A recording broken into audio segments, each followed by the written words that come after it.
kaugnay ng balitang yan, makakausap natin si Senator J.V. Ejercito. Magandang gabi po, Senator. Welcome sa Politico Nightly. Yes, magandang gabi rin, Dr. Beji. Salamat sa pag-imbita sa akin sa Politico Nightly.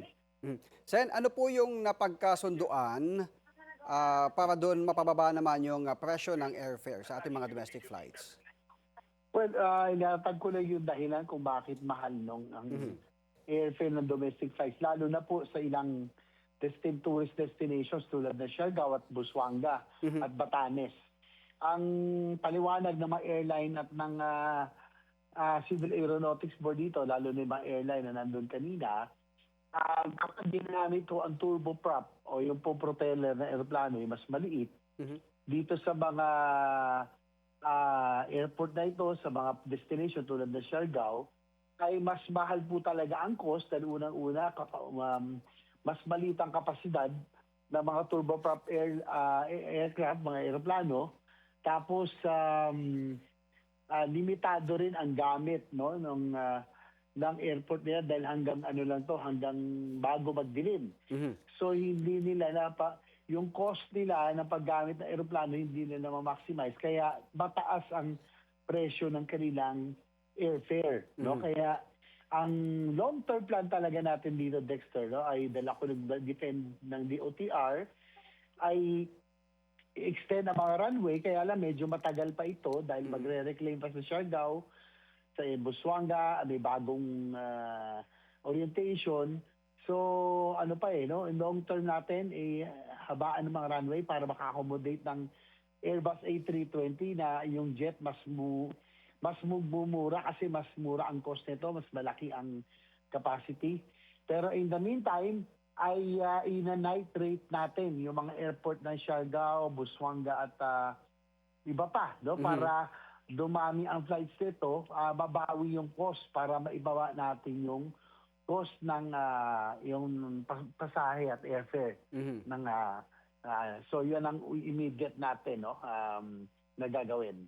Nabanggit nyo, kailangang mapahaba yung runway dito sa Siargao, Busuanga at ano pa yung isa, Senator? Batanes, Basco Batanes.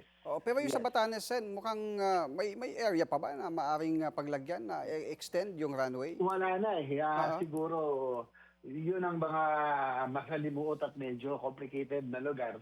So yung Busuanga muna tayo at siguro itong Siargao, siguro tingnan din natin yung posibilidad na yung VAT on fuel sa mga aviation kung matatanggal, malaking kabawasan din yan kasi yan ay pass on din na cost, pass on cost din yan sa mga mga passengers, Isa rin po. Kaya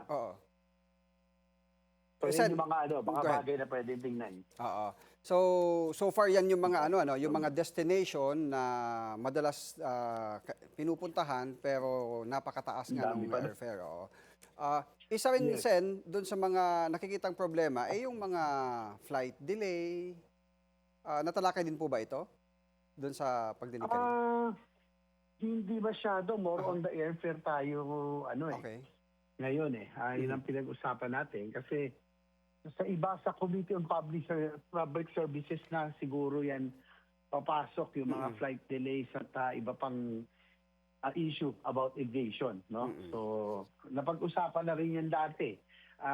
Hindi kami nagka-hearing na rin sa mga traffic congestion, Kaya yung flight delays at tingin ko naman nag-improve naman ang ating airport traffic congestion sa ngayon. Pero yung binabanggit nyo na kailangan madagdagan ang runway dun sa Siargao at sa Busuanga, maaaring next year pa yan mangyari dahil kailangang pondohan ng gobyerno. Tama po? Or matagal pa yan. Matagal yan. Long term. Ang ginanggit ko ay long term pa yan bago maka-accommodate ang mga Airbus para malaki. So maybe 3 to 5 years pa yan. Kaya nga sabi ko, night rating muna. Lalagyan ng runway lights para magkaroon ng more frequency ang flights para maibaba ang presyo ng ticket. Okay. So ano po yung nakikita nyo pang kakulangan mula sa Tourism Department pagdating sa pagpo-promote ng ating turismo? Palagay ko yung Tourism Department ay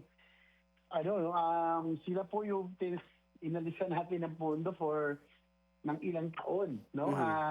Dati 1 billion ang tourism budget, no, na branding lahat pang-promote internationally para yung ibang ASEAN neighbors ganun din. Oo. Kaya lang for the past 2-3 years dahil kalasaldi ko ay ginawang 100 milyon na lang yan. So syempre wala kumpara sa mga kapitbahay natin, mas malalaking kanilang budget.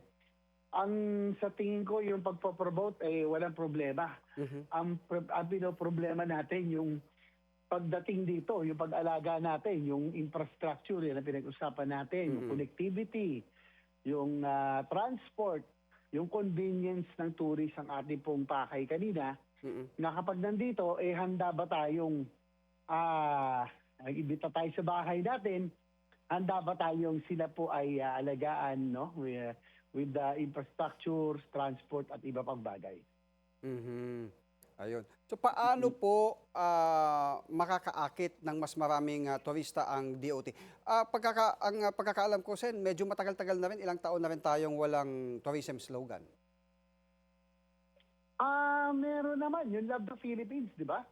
Yan ay Oo, bagong kanya lang hindi branding yata natin. masyado na po promote at dapat tumatak yun, ano? Kasi kabilang yun sa mga strategy para mas ma-improve or maibenta natin sa ibang bansa ang ating turismo. Well, gaya na nabanggit ko lang, Dexter, bago lang yan Love the Philippines, no, dito sa administrasyon na to, kaya lang, binawasan naman ang tourism budget, Oo. no, for promotion and branding. From 1 billion pesos before, pre-pandemic at post-pandemic, last 3 years, ginawang 100 million lamang, dinasaldi ko yan. Ewan ko saan nila dinala ang pondo. So ngayon po, inirestore, di naman nirestore, pero dinagdagan na natin to 500 million. So at least, baka makatulong na ito sa promotion ng branding at yung Love the Philippines. Bilang ambassador ng Philippine Motorcycle Tourism, natalakay po ba yung kondisyon ng ating mga kalsada? Natalakay bahagya, no? Ang tinatanong natin yung mga tourism roads na DPWH dapat ang gagawa. Tatanungin natin kung baka pwedeng ibigay na lang sa DOT na yung mga kalye na papunta sa mga tourism sites, sila na magsagawa dahil nga sa kinasangkutan ng mga anomalya ng DPWH nitong nakaraang taon. So yan yung mga posibilidad na napag-usapan, especially during the budget hearings na explore yung posibilidad na ang DOT na mismo ang magpapatupad o mag-implement ng mga tourism roads. Okay. Panghuli na lang at ibang topic ito, Senator. May lumabas, nag-leak na report, partial report daw ito ng Blue Ribbon Committee at may naglabasan din na isang liham at kayo po ay nakapirma dito na nagsasaad na binabawi niyo po yung inyong lagda doon sa initial report. Could you confirm na kayo po yung pumirma doon? Siguro kailangan lang namin hingi kami ng oras para basahin din. 400 pages yun eh.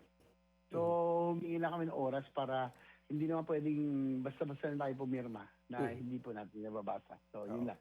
Pero tatalakayin yan tomorrow sa inyong caucus, sa majority. Ano bang po? Oo, kaya naman po may caucus bukas. Okay. Well said. Maraming salamat po, Senator J.V. Ejercito. Magandang gabi. Salamat, Dexter.